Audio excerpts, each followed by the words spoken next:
Saudara, Komisi Pemilihan Umum KPU Kota Parepare, Sulawesi Selatan membatalkan pencalonan pasangan petahana Taufan Pawe Pangeran Rahim dalam Pilkada Serentak 2018 karena dianggap melanggar telah melakukan mutasi di akhir masa jabatan dan kasus beras sejahtera yang membelitnya.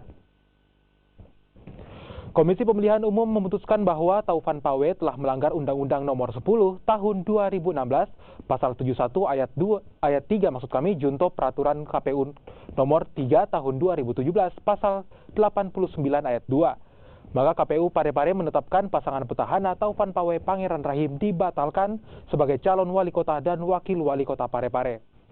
Menurut Ketua KPU Kota Parepare, Nur Nahdiah, sebelum memutuskan rekomendasi yang dilayangkan Panwaslu Kota Parepare, Sulawesi Selatan, Taufan Pawe dilaporkan mengkampanyekan program pemerintah di masa pencalonan setelah melakukan rapat pleno. Akhirnya KPU Parepare menjatuhkan sanksi pembatalan calon pasangan nomor urut 1 Taufan Pawe Pangeran Rahim.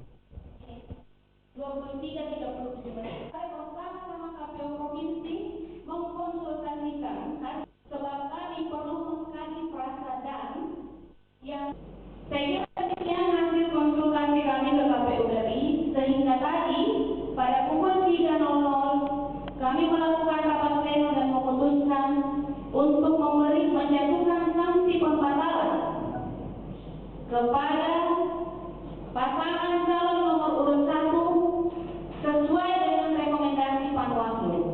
Demikian, Assalamualaikum.